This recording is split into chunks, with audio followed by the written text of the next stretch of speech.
I'm presenting the author of the book, Exceptional Talent, Mervyn Dinnen, to give his speech, Employee Experience and Talent Hunting.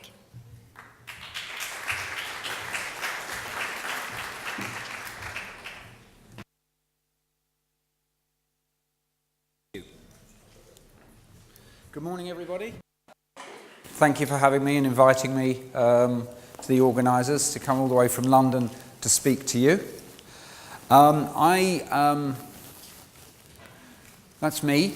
Exceptional Talent is a book that I co-authored, which was published a few months ago, which looks at how the attraction, hiring, retention, development of people is changing in the evolving world of work. And I'm going to run through some of the themes with you today of some of the things that we found interviewing a range of companies and reading a lot of kind of research papers and articles in places like HBR as kind of how companies were doing things a bit differently.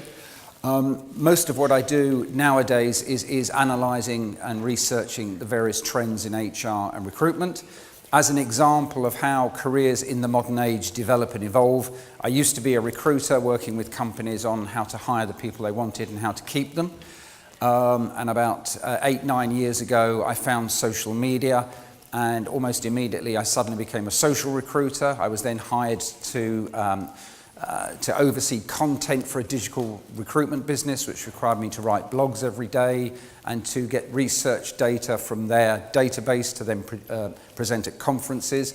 And now I write book and I travel around telling people about how to hire and retain people better.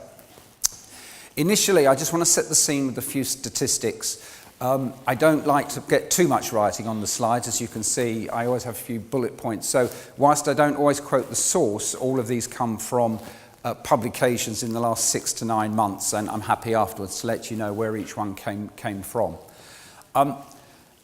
Around about 1 in 4 people that we hire into businesses leave within the first 6 months. That's fairly standard. It's fairly standard around the world and has been for some time.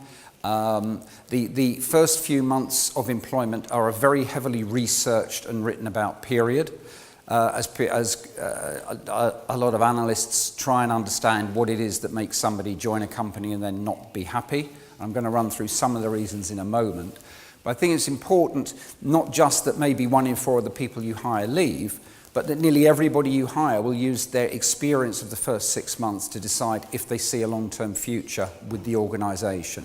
Now, some might feel they've made a bad decision but then stay, but in the main, if the first few months don't go particularly well, they're not seeing the kind of things that they thought they would see from the recruitment process, they're likely to see joining the company as a fairly short-term move.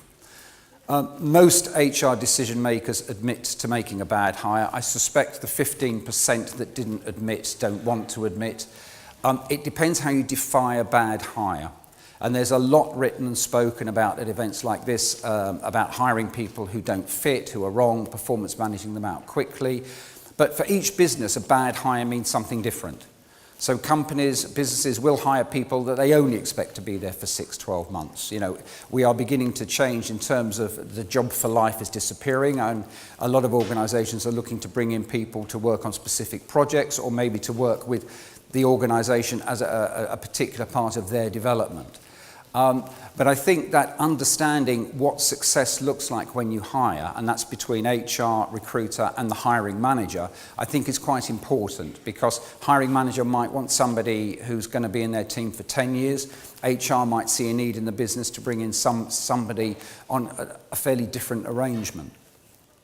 The average time to hire, whilst people are still leaving businesses when they join, the average time to hire globally has been increasing. This comes from some research that Corporate Executive Board, who are now part of Gartner, did. They do annual reports into recruiting effectiveness. And 63 days is a long time. I mean, it's 2 months. And if you look at 5-day working weeks, that's kind of 12 weeks. So actually filling a role is taking longer. And most of that is because the interview process is taking longer. There's some global research that Glassdoor do, which looks at interview lengths in most countries, and across Europe it's anything from 25 to 38 days. Again, 5-day working weeks, that's a very long time. If somebody ultimately meets you at the very beginning of the process, they might not still be around 6 or 7 weeks later. When they join you, one of the big drivers nowadays is technology. And 92%, that's research that Ultimate Software in the US did last year, 92% of employees said that technology affects how they feel at work. It could be good, it could be bad. They could feel great because they've got new tech, it helps them do their job quickly. It could be bad because it's intrusive. We are getting them to do things. I always give the airlines as an example. Cabin crew on an airline used to just do their work when they reported for duty, but they all have iPads now. They're expected to do things in their own time to prepare for flights. We're changing the way. Technology changes the way people do their job. And it's important to factor in that not everybody necessarily will like that. Reputation of companies is important. There's plenty of research, some that I've worked on as well, which shows that when people are looking to change jobs, they very much want to find out not so much about what potential companies say about themselves, but what other people say, whether that's review sites like Glassdoor, whether that's generally on the internet, people on their personal blog sites, right? You know, I used to work at ABC and I didn't enjoy it, or when I worked at ABC, we did this. And people find this information and it helps to build an impression of what the organization is like. Very few people, only 1 in 5, actually think that what the company says during the recruitment process about what they're like as an employer actually strongly correlates to the experience of working there. And that's important because what the company says is what most people will rely on when they make their decision. Of all the people, and I think it's usually around 50 to 55% of employees, if you ask at any one time, will say, yes, I'm thinking of leaving, or I might be open to changing jobs in the next year. Some research came out a couple of weeks ago from Achievers recognition software globally, found out that if you ask them what would make them stay, 3/4 would say interesting work, which is something we don't necessarily think about. Why do people leave roles quickly? Why do they join and leave within a few months? It tends to be the same reasons. Whenever you do research on this, the same reasons come out. There was a book in the US called The Stay Interview by an author called Dick Finnegan. That was the Society of Human Resource Managers' best-selling book for 2 years. And it's the same thing. The job isn't what they thought it was going to be. From the interview process, they thought the job was going to be a certain kind of role using certain skills. That isn't what it turns out. They don't like the culture. They didn't see much of the culture during the recruitment process, or the culture that they were told about isn't what they experienced. They don't feel they get on with their manager or colleagues. They maybe didn't spend enough time with them during the recruitment process, or maybe, again, people were on their best behavior when they met them. Lack of opportunity. Going back to the previous slide, people want interesting work. The number one driver, which will come through again and again on these slides, is when people change jobs, they are looking for opportunities to develop, to grow, to learn new skills, and to get involved in new kind of projects and interesting work. And this leads to them not enjoying their work. They don't think their skills are being fully utilized, and therefore they go.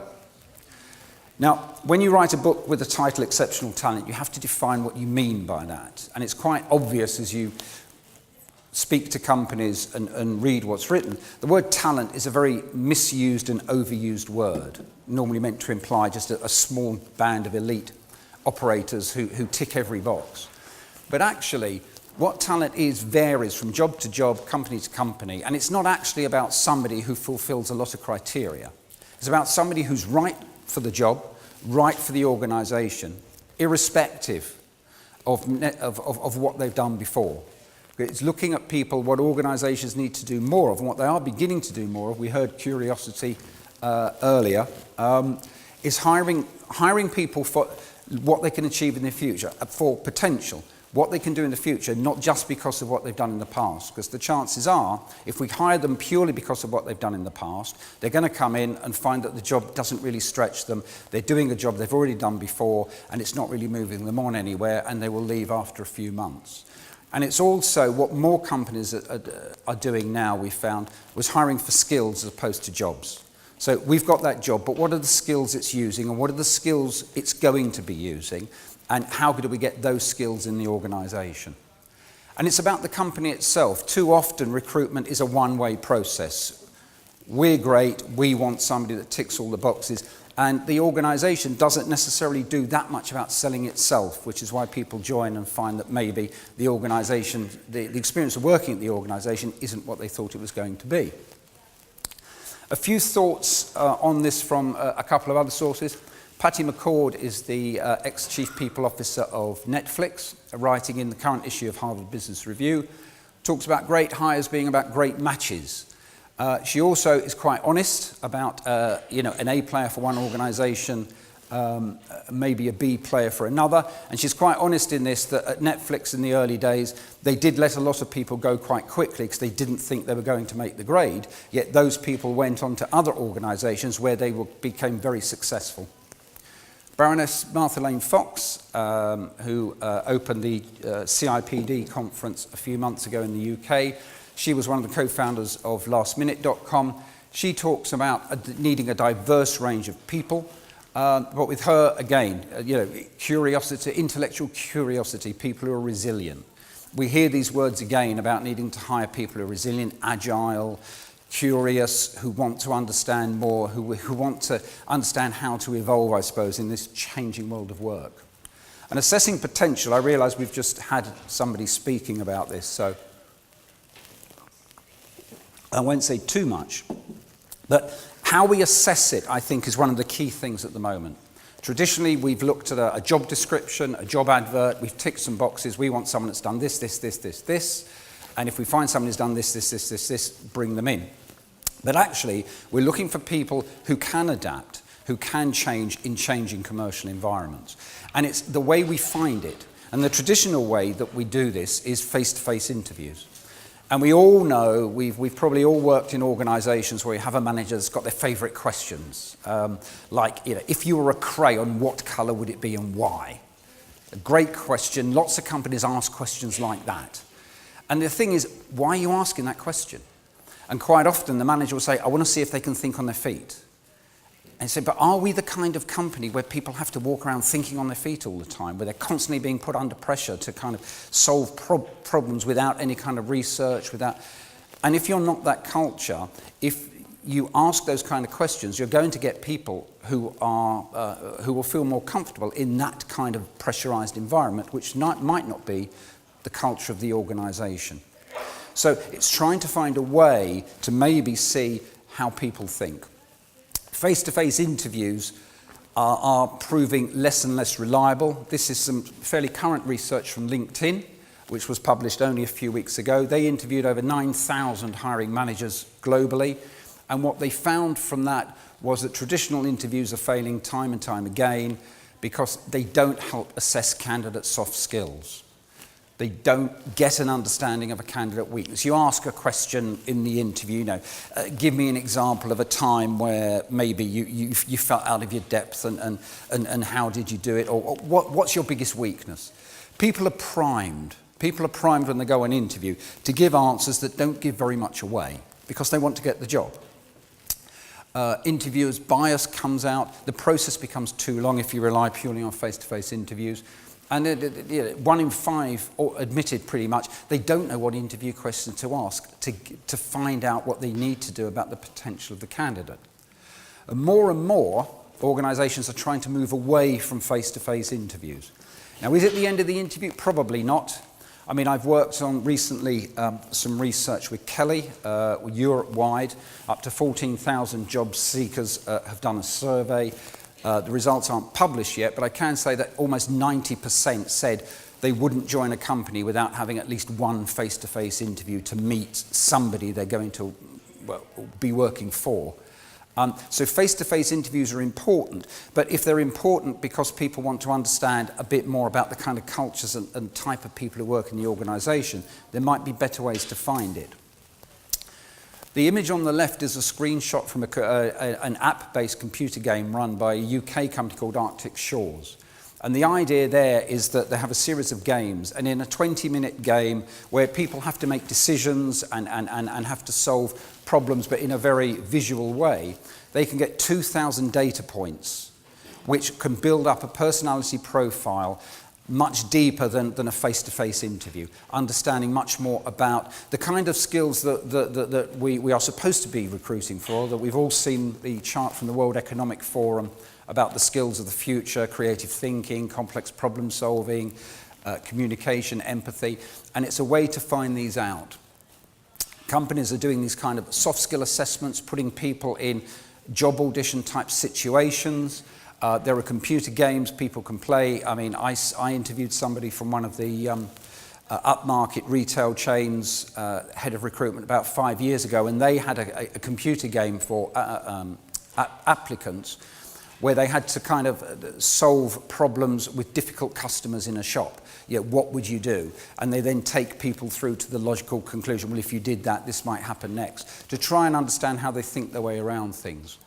Video interviewing is becoming very popular, particularly video interviewing that isn't live. So you record the questions and the candidate can answer them in their own time.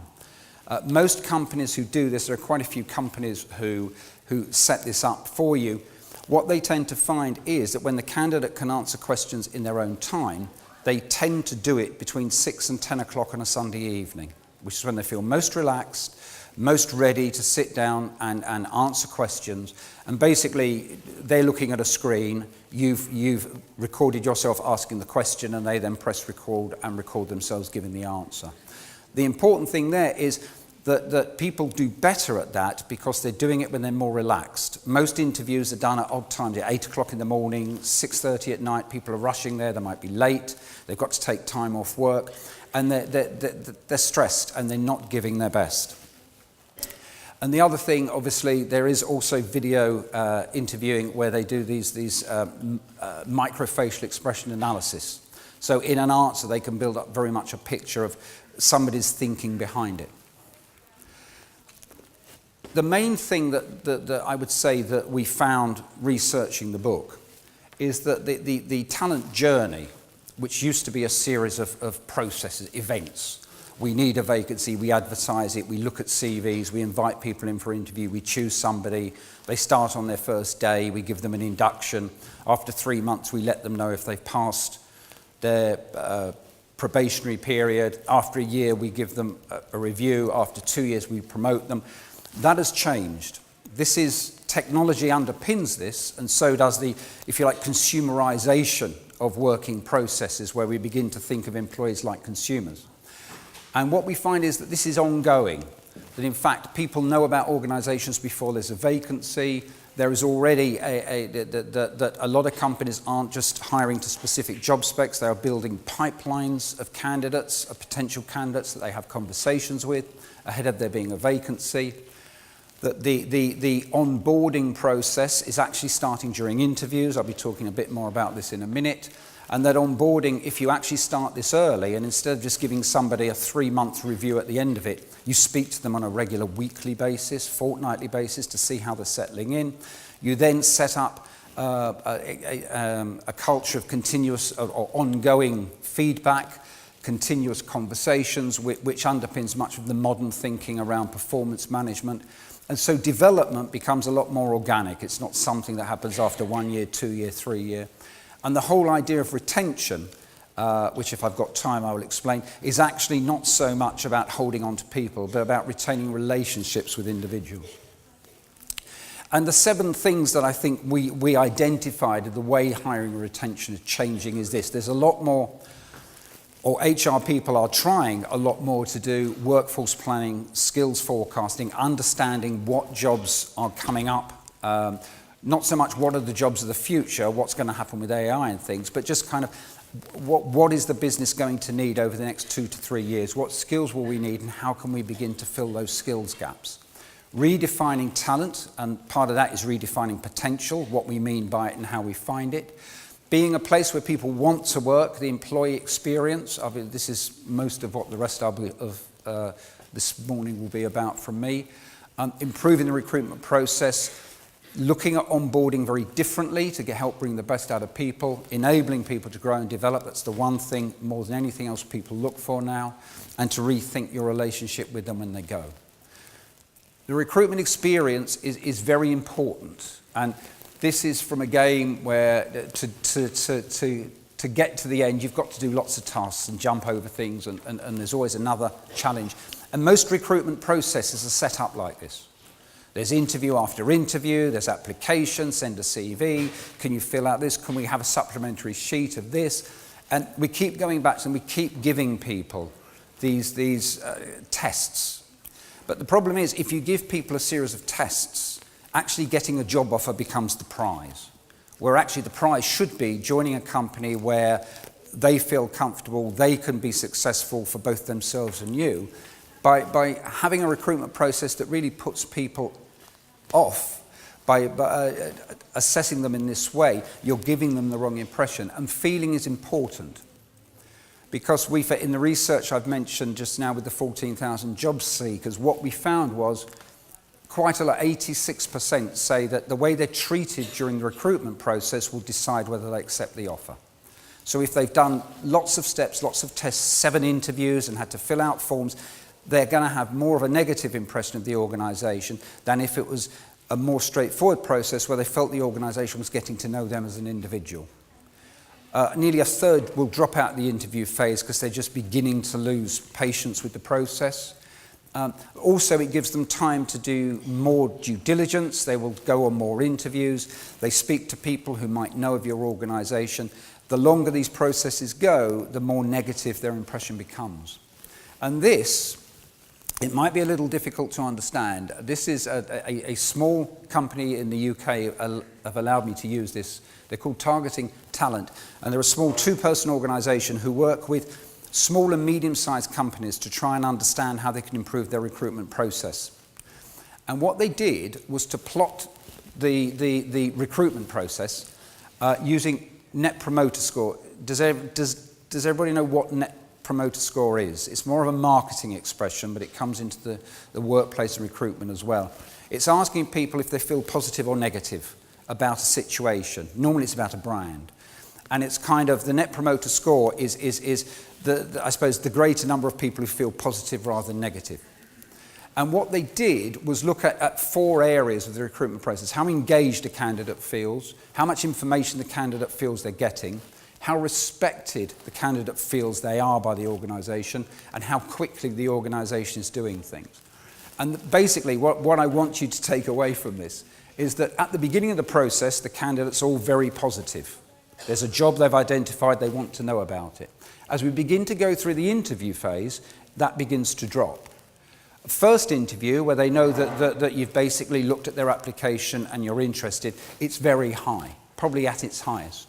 It then begins to drop. And in fact, before the second interview, their engagement with you is at its lowest, probably because it's taking so long to actually, they haven't had proper feedback, it's taking a long time to get the interview process going, and they're beginning to wonder if they've made the right decision. Offer and rejection, it's very high. Whether you take them or reject them, as long as you give them good feedback, they feel at least they've got something out the process. And then, in the period before they join, their engagement, everything goes right down. At the point they join you, they're actually feeling quite negative about the job and the organisation they've just accepted. And that's why it is important to keep this going. And the reason is because employers have choices. The kind of way that we used to think, where we're a great company, people should be honoured that we want to offer them a job, is changing. The people I interviewed for the book, most companies said this. You know, we used to think that way, that people should feel honoured to get an offer with us. But actually we realise that everybody has choices, and we actually need to feel respectful that they've chosen to spend some of their career with us, and we need to make that a pleasurable experience, which is hence why the employee experience is so important. It's what we like to work for, it's how we treat people, it's how we enable them to progress in their careers. It's the competitive advantage. People want to work for companies that treat their staff well, but also that help their staff progress.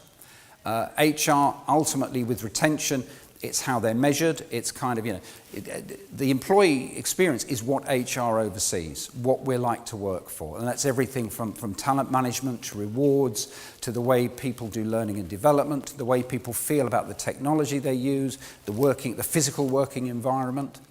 It's how we support them.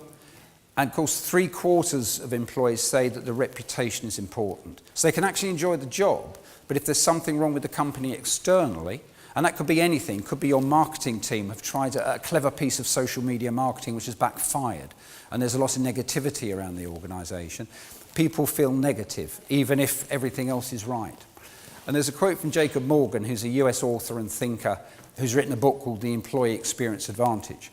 And he draws this thing that we found speaking to lots of organisations, that it's a shift away from creating places where you assume people have to be because they need a job, to actually creating workplaces and organisations where people want to work. And this is one of my favourite slides because this comes from an app-based game called Smash the Office. And it is, don't do it now, but I've had people download it while I'm speaking and start playing it. This is how your employees might feel about digital transformation. Quite often, HR is not part of the digital transformation conversation. It's finance, it's procurement, it's IT. It's not necessarily, it's about getting data and information for the organisation as opposed to helping the employee do their work better, to achieve their objectives better. And people feel quite negative. We push things onto them. We know the story. You know, emails being sent at night. Are they supposed to respond to emails from their manager at 10 o'clock at night? Are they supposed to check things over the weekend?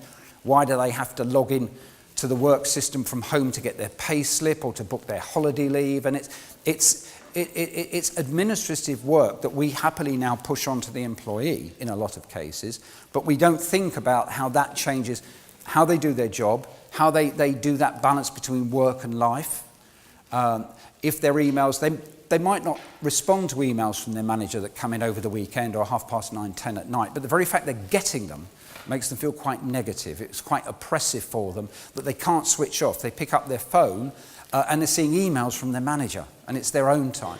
So we need to really think, HR really needs to be part of this transformation conversation within organisations. It's not easy, which is why HR needs to be able to show the leadership of the business that we will disenfranchise the workforce if we don't implement technology in the right way. This slide looks a bit busy, so I apologise. The Global Leadership Forecast 2018, which is an American thing, and they interviewed thousands and thousands of HR leaders. Don't try and understand what these charts mean. I just want two things I want to point out. Over the last 3 years, HR leaders felt that the bits of their job that have increased the most are embracing new technology, needing to develop a reputation as a trusted advisor with the senior leadership team, and the need to have analytical and data skills. Interestingly, one of the things about their job that has decreased the most is their intention to leave and join another company. So actually, HR leaders are enjoying this pressure, but they're finding it quite difficult. Because if you look at the second chart, which was asking leaders from all different areas of the business how prepared they feel for the key business challenges, and that just shows how HR leaders, how far behind, if you like, the average of the other divisions they were. Operating in a digital environment, they are way, way behind. So HR leaders globally do not feel comfortable in digital environments. They understand the pressure to get more digitally aware and to get more analytical skills, but they actually feel behind the curve, shall we say, within the larger organisations when it comes to operating in a digital environment, when it comes to using data to guide their decisions, and when it comes to actually looking at change, how things change. So they actually are feeling behind. So we need to find a way to alleviate that, and part of that is to get ourselves in the conversation at the very beginning. This is so hot off the press, I put this slide in literally as I travelled over here yesterday. This came from research published on Tuesday by the Fosway Group, who are a UK-based HR technology analysts firm. And they did research with, I think, about 1,000 HR leaders for Unleash, which is a group of global HR technology conferences. And they had their London conference Tuesday, and that's where this was released. And the interesting thing here is what do workers expect from their employers now? And 69% personal professional development. Every piece of research I see about what job seekers wants the same thing. Development, opportunity to grow, opportunity to learn new skills. Career progression is the second. Utilise technology is the third. Flexible working, we know that's a big topic at the moment. Reputation is still important for half of them. When HR leaders were asked what they thought was the reason people joined them, number one, employer brand and reputation.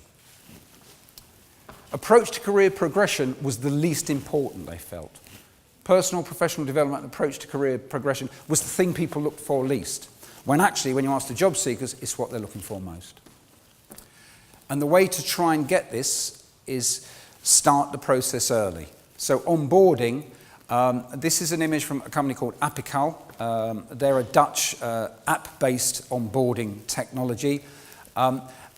Look at the language. They have a lot of clients in retail, FMCG, digital businesses. People like Booking.com are their clients, Heineken.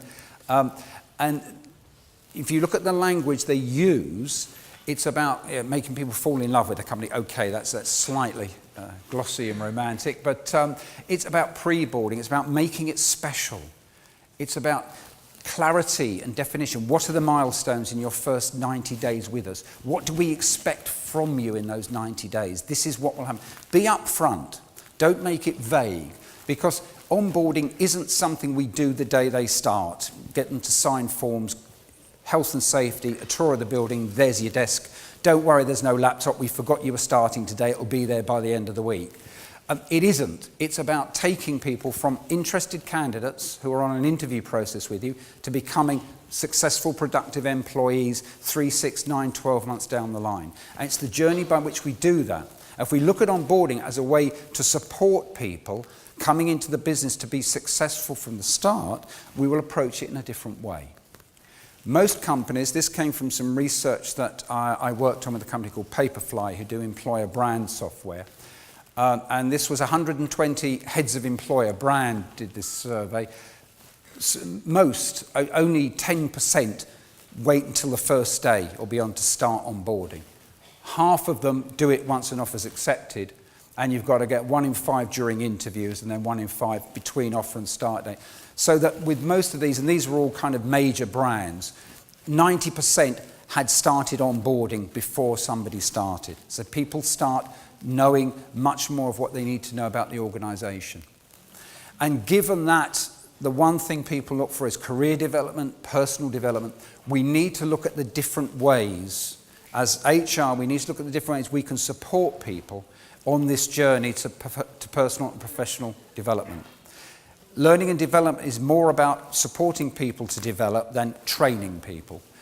And there are different ways. There's continuous performance appraisal, so not annual, monthly, fortnightly, quarterly, sitting down with people, finding out how they're getting on, finding out, talking to them about their performance, talking to them about areas that they might want to develop more, enabling them. So it's letting people move around organisations. Most people who join an organisation now don't want to join a team and stay there. They want to move around an organisation. It's about enabling them to do that, giving them different exposures, maybe putting them on different projects where they can work collaboratively, they can try different skills. Internal mobility is the one thing that most organisations ignore. When they need somebody to do a role, the last place a lot of organisations look is within the organisation. And yet it is found consistently in research that the most successful hires into a role will be people who are already working for the organisation somewhere else.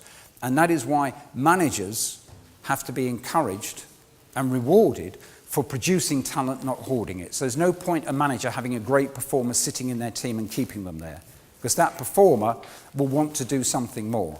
So rather than reward managers for high-performing teams, we need to reward them for producing high-performing people who move around the organisation.